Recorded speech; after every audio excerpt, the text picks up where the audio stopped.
Okey, baiklah, dalam modul kali ini kita akan belajar untuk mengenali apakah itu saham yang sebenarnya. Alright, dan ini adalah modul yang sangat penting yang perlu anda kuasai, yang anda perlu sangat jelas sekiranya anda nak terlibat dalam pasaran saham dekat Bursa Malaysia. Okey, masalahnya adalah ramai orang nak terlibat dalam saham, tetapi mereka tak faham apakah itu saham dan mereka anggap saham itu adalah forex. Sebenarnya bukan. Okey. Jadi dalam modul ataupun video kali ini saya akan kongsikan dengan anda macam mana caranya untuk kita kenali dunia saham yang sebenar dengan menggunakan formula mind map saham inilah. Sekiranya anda belajar saham dan anda jumpa dengan kawan-kawan anda dan mereka tanya anda apakah itu saham, apakah jawapan anda yang anda akan jawab kepada mereka? Okey. So sekiranya ada orang tanya anda apakah itu saham, saya nak anda jawab saham adalah perniagaan. Okey. So saya tulis kat sini, saham adalah perniagaan. Okey. Okey. Saham adalah perniagaan. Okey, ini adalah perkara yang anda perlu faham. Okey, topik yang sangat penting. Dan apakah maksud saham adalah perniagaan? So bila kita cakap saham adalah perniagaan, kita sedang merujuk kepada syarikat-syarikat yang berstatus berhad yang menyenaraikan syarikat mereka dalam pasaran saham Bursa Malaysia lah. Okey, jadi mungkin anda tak faham apa yang saya sebut tadi. Okey, jadi saya nak explain kepada anda menggunakan mind mapping. Basically dia macam ni. Okey, so bila kita cakap saham adalah perniagaan, okey, perniagaan itu dia terbahagi kepada 3. Okey, yang utamalah dekat Malaysia ni. Okey, kita ada enterprise, kita ada syarikat seniam berhad dan kita ada syarikat berstatus berhad. Okey, so ini adalah entiti utama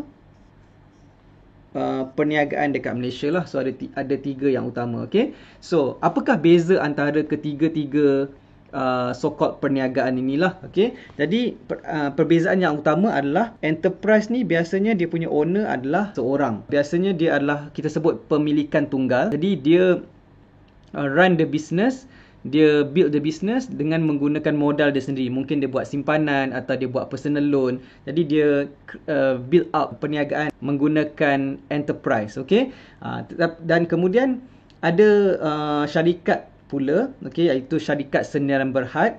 So beza syarikat seniaran berhad dengan enterprise adalah owner biasanya adalah 2 orang. Okey, biasanya seniaran berhad ni dia berkongsi perniagaan lah. Okey, jadi owner dia ada 2 orang kat sini. Jadi mereka berkongsi modal untuk menjalankan perniagaan. Okey, so ini adalah seniaran berhad. Okey, dan yang ketiga adalah syarikat berstatus berhad. Okey, dan owner dia berapa ramai? Owner dia mungkin 5 orang, 10 orang, 100 orang boleh. Okey, so owner dia ramai. Okey, jadi syarikat berhad beza dengan seniaran berhad dengan enterprise ni, owner dia ramai dan owner dia ni adalah adalah jutawan. Alright, dan mereka adalah menjalankan perniagaan yang berskala besar dengan modal yang besar. Alright, jadi bila mereka nak jalankan perniagaan ni, mereka perlukan modal. Okey, jadi dari mana datang modal mereka adalah daripada mereka sendiri. Mereka keluarkan duit jutaan ringgit untuk sebagai modal bisnes. Tetapi walaupun mereka ni ada duit banyak, jutaan ringgit, tetapi because of modal yang diperlukan untuk run bisnes syarikat berhad ni terlalu besar, lebih besar daripada apa yang mereka ada, jadi mereka perlukan sumber modal daripada luar. Okey, dan mungkin mereka akan ambil loan. Okey, loan ni adalah pinjaman lah dengan pihak bank. Tapi sekiranya mereka ambil loan ataupun pinjaman ni, masalahnya adalah ada interest. Ada interest, mereka kena bayar interest. Jadi tekananlah kepada company ni ataupun syarikat berhad ni untuk run the business sekiranya mereka ambil loan. Okay, for sure mereka akan ambil loan, tetapi kalau boleh mereka tak nak bergantung kepada loan semata-mata lah. So apakah cara di mana yang mereka boleh dapatkan sumber modal tanpa perlu ambil loan ataupun tanpa perlu bayar interest? Okey, so jawapannya adalah mereka akan senaraikan syarikat berhad mereka ni dekat dalam Bursa Malaysia. So ibaratkan adalah bulatan ini adalah pegangan saham mereka dalam syarikat tersebut. So bila mereka senaraikan syarikat mereka dalam Bursa Malaysia, ibarat kata mereka sedang membuka pegangan saham mereka kepada orang awam untuk membeli saham syarikat mereka. Okey, so katakanlah mereka buka pegangan saham sebanyak 30% dan mereka pegang 70%, katakan Okey, jadi ini adalah apa yang berlaku apabila sesebuah syarikat berstatus berhad tu dia senaraikan syarikat dia dalam Bursa Malaysia. Jadi bila dia senarai dalam Bursa Malaysia tu, maka orang awam macam kita bolehlah beli saham syarikat tersebut. Okey, syarikat berhad ni. Okey, so apa yang terjadi adalah bila orang awam, okey, orang awam tu siapa? Orang awam tu kita lah. Okey, orang biasa, okey, boleh beli saham syarikat dia. So bila kita beli saham syarikat, maksudnya kita masukkan duit dalam syarikat dia. Jadi kita bagi modal kepada dia untuk run the business, modal business. Okey, so kita memang tahu kenapa sesuatu syarikat berstatus berhad tu disenaraikan syarikat dia dalam Bursa Malaysia, sebab dia nak modal daripada orang awam supaya dia boleh jalankan perniagaan dia. So kenapa kita pula orang awam bagi duit kepada dia, kepada syarikat berhad ni? Apa yang kita dapat? Okey, so apa yang terjadi kepada kita orang biasa yang beli saham syarikat adalah kita akan jadi pemilik saham syarikat. Kita akan naik daripada jadi orang biasa ni, kita akan naik jadi pemilik saham syarikat. Jadi kita akan berdiri dekat sebelah dia ni. Jadilah pemilik syarikat berhad macam tu. Okey, so dengan membeli saham, apa yang terjadi pada kita adalah kita jadi pemilik saham syarikat dan jadi ibarat macam yang memiliki pegangan saham syarikat tersebut dekat dalam Bursa Malaysia ni. Okey, dan kita akan layak untuk pergi annual general meeting, alright, dan kita boleh juga layak untuk dapat dividen. Okey, alright, so ini adalah yang berlaku bila kita bercakap saham adalah perniagaan. Okey, jadi saya nak tunjukkan contoh yang lebih praktikal. Okey, sebagai contoh sesuatu syarikat berhad tu, contohnya adalah syarikat EcoWorld contoh. Okey, contohlah syarikat yang kita nak bincang kat sini adalah EcoWorld. Okey, jadi EcoWorld ni dia buat bisnes jual property. Okey, dan bila dia jual property, okey, berjaya jual property dan sales akan masuk dekat sini dan RM akan ada kat sini lah, banyak duit akan ada kat sini. Okey, faham tak?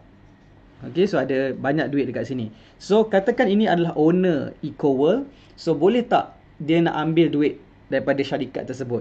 Okey, so basically tak boleh, sebab dia tak boleh ambil sesuka hati kan. Alright, so apa yang boleh dia buat adalah dia announce dividend, company announce dividend. So dividend adalah sedikit amount daripada akaun syarikat tersebut dan dikeluarkan dalam bentuk dividen ni. Okey, dan dividen ni diberikan kepada semua pemegang saham syarikat. Okey, macam tu. Okey, so orang biasa, orang awam yang beli saham syarikat ni dan jadi pemilik saham syarikat pun layak untuk dapat dividen. Okey, mengikut berapakah jumlah unit saham yang dipegang. Okey, so lagi banyak pegangan saham, lagi banyaklah dividen akan dapat lah. Okey, so ini adalah cara pertama macam mana kita akan dapat dividen. Kita akan dapat keuntungan melalui saham, iaitu melalui dividen. Okey, so ini yang pertama. So yang kedua adalah bila kita beli saham, okey, kita akan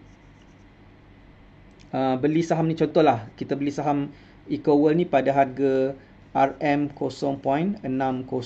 Contoh, kita beli pada harga 60 sen. Okey, kemudian lepas kita beli saham tu, lepas berapa ketika harga saham tu naik kepada RM0.800. Okey, so ini kita beli dekat sini. So bila kita beli saham ni dan harga saham tu naik, dan kita boleh decide untuk jual. Okey, so bila kita jual, apa yang jadi pada kita pada harga 80 sen ni lah. So masa kita beli, kita masuk jadi pemilik saham syarikat. Bila kita jual, okey, bila kita jual pada harga 80 sen tu, kita akan keluar daripada syarikat ni dan jadi rakyat biasa, jadi orang biasa balik semula, dan kita akan bawa keluar duit bersama dengan kita. Okey, kita akan bawa balik semula duit ni. Alright, dan inilah keuntungan yang kita jana daripada kenaikan harga saham ni, dan keuntungan ni kita sebut sebagai capital gain. Okey, keuntungan secara capital gain. Maksudnya, inilah cara kedua macam mana kita boleh jana wang dari pasaran saham dekat Bursa Malaysia. Alright, so sama ada melalui dividen dan juga capital gain. Okey, so bila kita cakap saham adalah perniagaan, ini adalah model ataupun mind mapping untuk saham adalah perniagaan. Dan bila kita cakap saham adalah perniagaan, kita hanya merujuk kepada syarikat berstatus berhad sahaja, atau senyam berhad bukan, enterprise bukan. Sebab enterprise dan senyam berhad tidak boleh senaraikan syarikat di dalam Bursa Malaysia. Hanya syarikat yang berstatus berhad sahaja yang boleh senaraikan syarikat di dalam Bursa Malaysia, buka pegangan saham dia kepada orang awam, dan orang awam beli saham syarikat tersebut, dan orang awam tersebut jadi pemilik saham syarikat dan berpeluang untuk jana keuntungan sama ada melalui dividen ataupun melalui capital gain. Okay? Alright, so ini adalah model saham adalah perniagaan.